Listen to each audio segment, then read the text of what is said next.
কাকে বলে? এক কথার উত্তর। মোটা করে তিলক সেবা করেছি, কণ্ঠে অনেক বড় বড় মোটা মোটা মালা পরেছি, আর মনের মধ্যে যদি আমার ভক্তিটা না থাকে,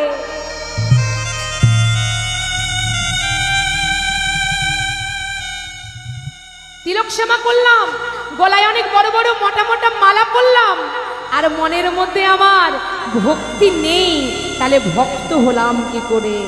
বলছে ভক্তি যেখানে আছে ভগবান সেখানে আছে, ভক্তি যেখানে নেই সেখানে ভগবান নেই। তাই গৌর হরি বল। তাহলে ভক্ত কাকে বলে? যার মনের মধ্যে ভক্তি আছে। এক কথার উত্তর। এই এক কথার তত্ত্ব জানতে হলে বাবা জানতে হবে, আচ্ছা বলুন তো মিথিলার রাজা কে ছিল? মিথিলার রাজা কে ছিল বাবা? জনক রাজা। তা একদিন জনক রাজা সমস্ত মুনিবরদেরকে ডেকেছিলেন। সমস্ত মুনিবরদের মধ্যে একজন মুনিবর ছিল যার নাম হচ্ছে অষ্টবক্রমণি। অষ্টবক্রমণি মানে তার 8টি জায়গা বাঁকা শরীরের মধ্যে, হাত বাঁকা, পা বাঁকা, কোমর বাঁকা, মুখ বাঁকা, এইভাবে তার 8টি জায়গা বাঁকা। অষ্টবক্রমণি হঠাৎ জনক রাজার কাছে এসে চিৎকার করে বললেন, মহারাজ, মহারাজ, আপনি যদি আজ আমাকে অনুমতি দেন, মহারাজ আজ আপনাকে আমি এক কথার তত্ত্ব বুঝিয়ে দিতে পারি। জনক রাজা তাকে ভেতরে আসতে বলেছে। বলুন এক কথার তত্ত্ব কাকে বলে? তাহলে বলুন। অষ্টবক্রমণি বলছে, হ্যাঁ আমি বলে দেব, আপনাকে আমি বুঝিয়ে দেব এক কথার তত্ত্ব, কিন্তু তার আগে আমাকে আজ গুরুদক্ষিণাটা দিতে হবে। তার আগে গুরুদক্ষিণা দিতে হবে। গুরুদক্ষিণা, ও মা, আমরা গুরুদক্ষিণা কখন দিই? বাড়িতে যখন গুরুদেব এলে কি আগে গুরুদক্ষিণা দিয়ে দিই? কি বলে? তাহলে গুরুদেব এলো, আসার পর তার চরণ ধুইয়ে দিলাম, তার সেবা দিলাম, গুরুদেবের কাছে যা কিছু নেবার নিলাম, শেষে গুরুদক্ষিণা দিয়ে তারপর গুরুদেবকে বিদায় জানাই। কিন্তু অষ্টবক্রমণি বলছে আমাকে আগে গুরুদক্ষিণা দিতে হবে। জনক রাজা বলছে বেশ, তাহলে বলুন আপনি কি চান, বলুন কি চান? আমি তো এত বড় রাজা, আমার কাছে কোনো কিছুর অভাব নেই, বলুন কি চান? মহারাজ, আপনার যেটা ব্যক্তিগত সম্পত্তি, আপনার যেটা ব্যক্তিগত সম্পত্তি, যেটা নিজের, সেটা যদি আজ আপনি আমাকে দিয়ে দিতে পারেন, তাহলে আজ আমি আপনাকে এক কথার তত্ত্ব বুঝিয়ে দিতে পারি। ও আমার ব্যক্তিগত, বেশ, আমার ব্যক্তিগত বলতে আমার নিজের বলতে, তাহলে এই যে রাজ্য, এই মিথিলার রাজ্য, এটা তো আমার, এখানকার রাজা আমি, তাহলে এই রাজ্য আমি আপনাকে দিয়ে দেব। বলুন এক কথার তত্ত্ব কাকে বলে?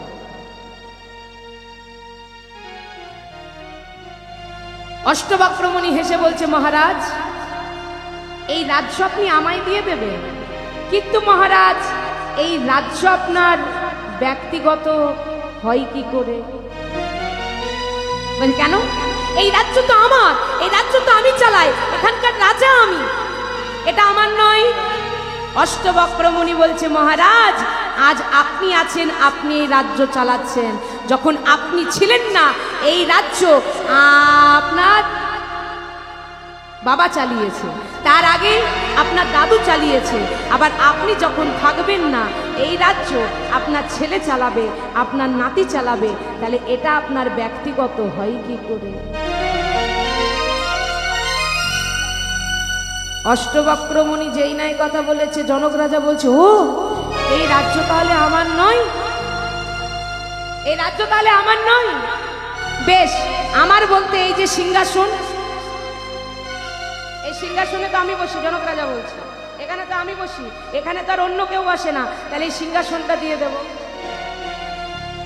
কি এই সিংহাসন আপনি আমায় দিয়ে দেবেন, কিন্তু এই সিংহাসন আপনার ব্যক্তিগত হয় কি করে? আজ আপনি আছেন, আপনি চালাচ্ছেন, আপনি যখন থাকবেন না, এই সিংহাসনে কে বসবে? আপনার ছেলে বসবে, আপনার নাতি বসবে। তাহলে এটা আপনার ব্যক্তিগত হয় কি করে? ও, এই রাজ্য আমার নয়, এই সিংহাসন আমার নয়।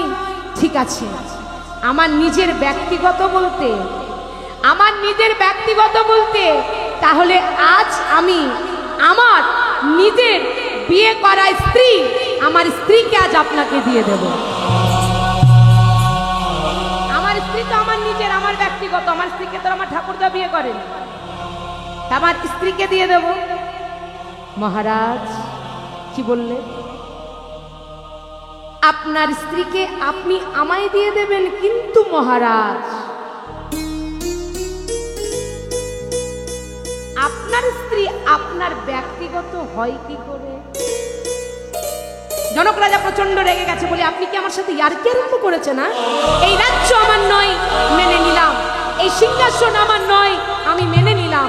কিন্তু আমার বিয়ে করা স্ত্রী, যাকে আমি বিয়ে করেছি, সেই স্ত্রীও আমার নয়। মহারাজ আপনাকে তো বুঝিয়ে দিতে হবে। মহারাজ আপনাকে তো বুঝিয়ে দিতে হবে। মহারাজ,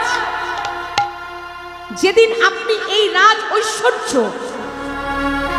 রাজ অট্টালিকা, এই রাজ বেশ ছেড়ে আপনার আসল ঠিকানায়, আসল বাড়িতে চলে যাবেন। ও মা, আমাদের আসল ঠিকানা বলতে কোনটা গো? আসল বাড়ি কোনটা? হ্যাঁ, কোনটা? কে বলবে তিনখানা বাড়ি আছে, কে বলবে দুখানা বাড়ি আছে, তাই তো? আসল বাড়ি ওই যে জমের বাড়ি, সেই শ্মশান বাড়ি। সেই আসল বাড়িতে যেদিন চলে যাবেন, অষ্টবক্রমণি বলছে আপনার স্ত্রী যদি আপনার ব্যক্তিগত হয়, তাহলে আপনি যেদিন আসল ঠিকানায়, আসল বাড়িতে যাবেন, আচ্ছা আপনার স্ত্রীকে আপনার সাথে যাবে? যাবে? জনক রাজা তখন বলছে না, আমার স্ত্রী তো আমার সাথে যাবে না, আমার সঙ্গে যাবে না। তাহলে আপনি বলছেন কি করে যে আপনার স্ত্রী, আপনার বিয়ে করা স্ত্রী আপনার নিজের একেবারে ব্যক্তিগত? জনক রাজা বলছি, আহা, এই রাজ্য আমার নয়, এই সিংহাসন আমার নয়, আমার নিজের বিয়ে করা স্ত্রী সেও আমার নয়। তাহলে এই জগতে, এই সংসারে কিছুই কি আমার নয়? মহারাজ, এই জগতে, এই সংসারে, এই যতই আবার আবার আমার আমার করে চলো, এই জগতে কিছুই আমার নয়। সবই আমরা ভাবি আমার, কিন্তু এ জগতে, এ সংসারে একে অপরের সঙ্গে আমরা কি করছি? শুধু সবই নয়, সবই নয়, সবই নয়, সবই নয়, সবই নয়, সবই নয়, সবই নয়, সবই নয়, দুদিনের অভিনয়, সবই নয়, সবই নয়, দুদিনের অভিনয়, সবই নয়, সবই নয়। মাগো, এ জগতে, এ সংসারে আমরা শুধু অভিনয় করতে এসেছি মা। দুদিনের জন্য অভিনয় করতে এসেছি বাবা। একে অপরের সঙ্গে শুধু অভিনয় করছি। অভিনয়ের পালা শেষ হলেই অভিনয়ের মঞ্চ ত্যাগ করে দিয়ে এই যে এসেছি আমরাও, হ্যাঁ, অভিনয়ের পালায় যে অভিনয় করে চলেছি, অভিনয় করছি আমরা। যখনই অভিনয়ের পালা শেষ, অভিনয়ের মঞ্চ ত্যাগ করে যে যেখান থেকে এসেছি, সে সেখানে আবার আমরা ফিরে যাব। কেউ কি চিরদিনের জন্য এখানে আমরা থাকবো? থাকবো বাবা? কেউ কিন্তু আমরা থাকবো না। এই জগতে, এই সংসারে একে অপরের সঙ্গে শুধু আমরা অভিনয় করে চলেছি। এই জগতে, এই সংসারে ভালো করে মেরে দেখুন, সবই কিন্তু আমাদের নয়, সবই কিন্তু আমাদের নয়। যদি প্রমাণ পেতে যান যে সবই আমাদের নয়, তাহলে প্রমাণ পেয়ে যাবেন কোথায়? নয়ের ঘর নামতাটা একবার মনে মনে করুন, দেখুন প্রমাণ হয়ে যাবে। নয়ের ঘর নামতা জানেন তো মা? হ্যাঁ? নয়ের ঘর নামতা বাবা, দেখুন নামতা করার পর যে যোগ ফলাফলটা হবে দেখুন সবই কিন্তু হবে নয়। দেখুন সবাই মনে মনে একবার করুন, নয় একে নয়, নয় একে নয়, নয় দুগুণে 18, 1 আর 8 যোগ করলে কত হয়? কত হয়? কত হয় গো? 1 আর 8 যোগ করলে 9 হয়। 3 নাম 27, 2 আর 7 যোগ করলে কত হয়? 9 হয়। কত হয়? 4 নাম 36, 3 আর 6 যোগ করলে কত হয়? 9 হয়। 5 নাম 45, 4 আর 5 যোগ করলে কত হয়? 9 হয়। 6 নাম 54, 5 আর 4 যোগ করলে কত হয়? 9 হয়। 7 নাম 63, 6 আর 3 যোগ করলে কত হয়? 9 হয়। 8 নাম 72, 7 আর 2 যোগ করলে কত হয়? 9 হয়। 9 নাম 81, 8 আর 1 যোগ করলে কত হয়? 9 হয়। 9 10 90, 9 আর 0 যোগ করলে কত হয়? 9 হয়। তাই গৌর হরি বল, হরি বল। তাহলে জগতে এ সংসারে সবই আমাদের নয়, সবই নয়, সবই নয়, সবই নয়, সবই নয়, সবই নয়, সবই নয়। সবই নয়, সবই নয়, দুদিনে অভিনয়, সবই নয়, সবই নয়।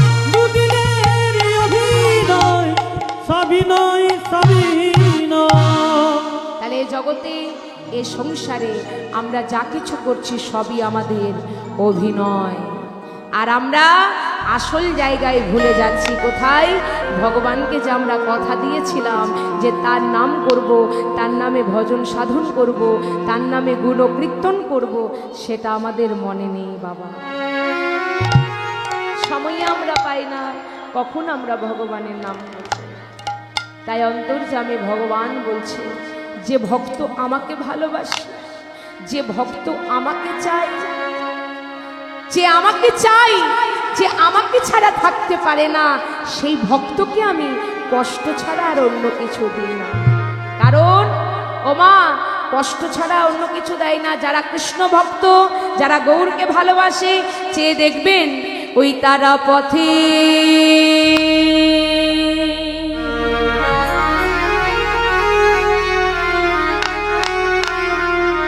ওই পথের গঙ্গা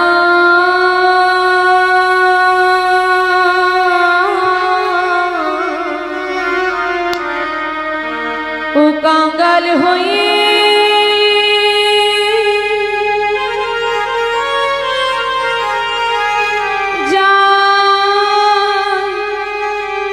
যাইব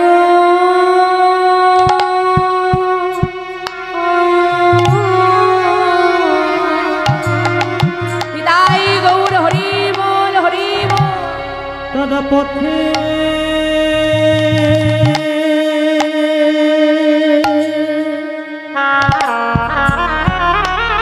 হরি বল।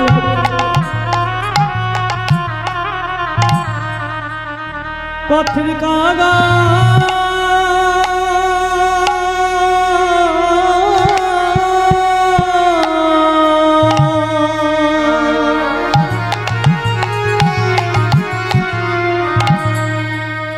ও কাঙ্গাল হয়ে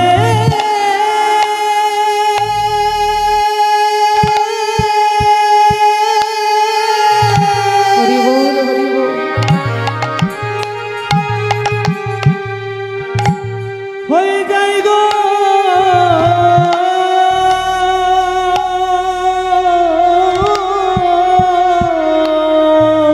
যারা পথে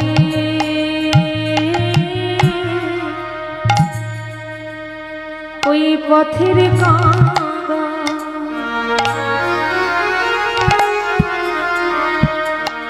কাঙ্গাল হয়ে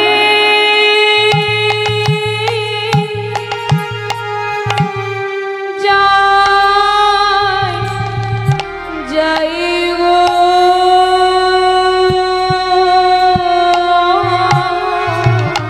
তাই গৌর হরি বল হরি তার পথে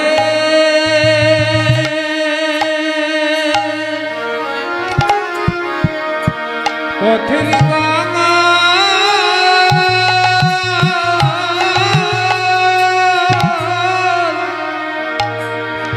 কাঙালি হয়ে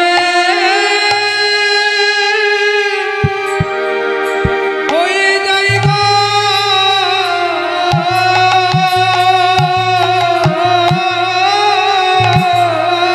হরি বল যারা গৌর সোনা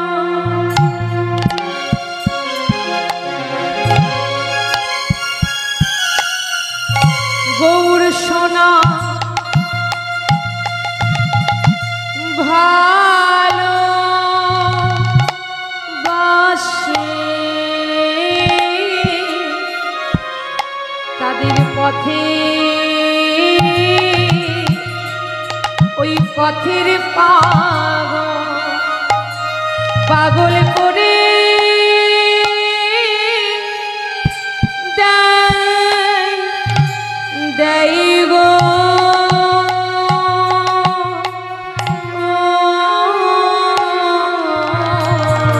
পিতাই গৌর হরি বল হরি বল হরি বল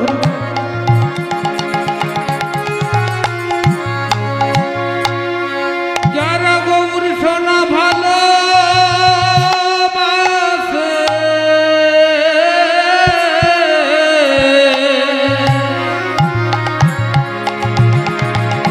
তারা পথে হরি বল হরি বল প্রভু কিন্তু ও কাঙালি হয়ে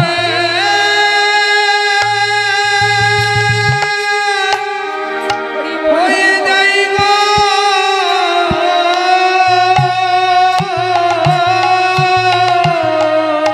যারা গৌর সোনা পিতাই গৌর হরি বল হরি হরি বল হরি বল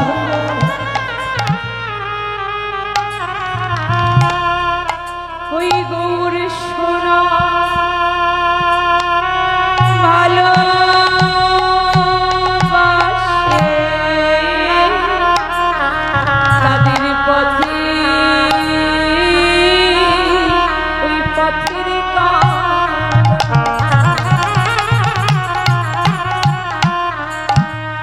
কাঙ্গাল করে দেয় দেয় গো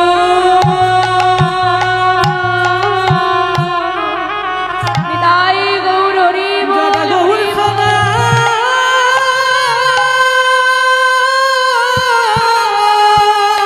হরি বল হরি বল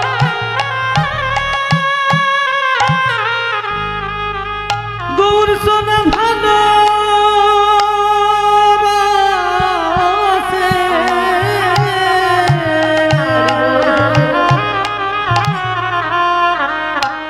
তার পথে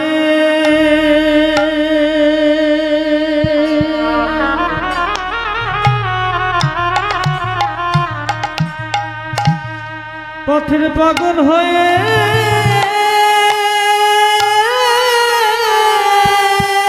হরি বল হরি বল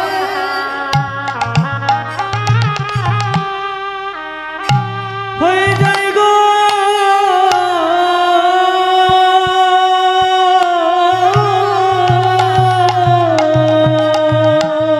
যারা হরি বল হরি বল হরি বল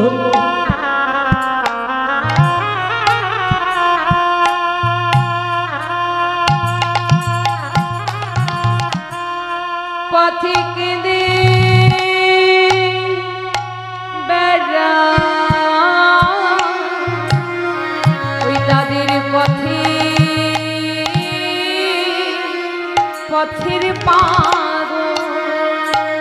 ও পাগল করে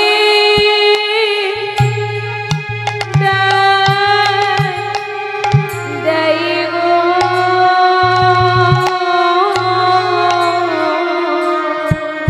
আগো হরি বল, হরি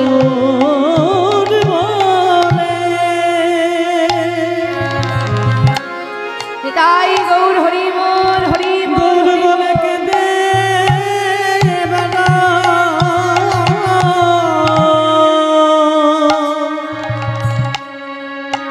তাদের পথে কাগা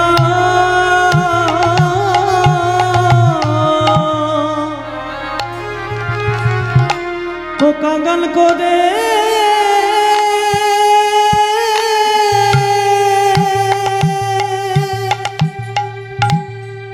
করে দেয় গো।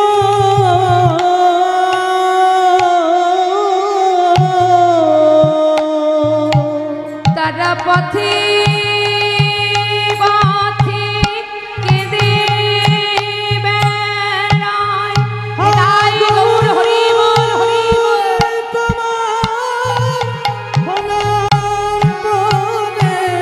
তারা পথে পথে কেঁদে বেড়ায়। তারা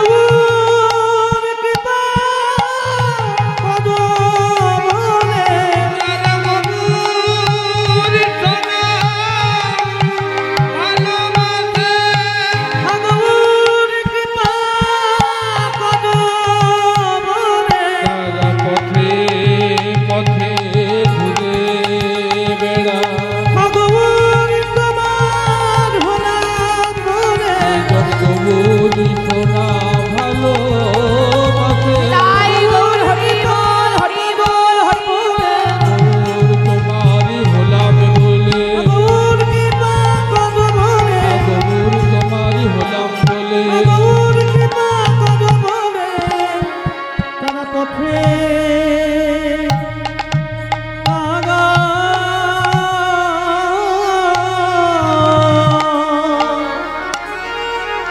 ও কাঙ্গাল হয়ে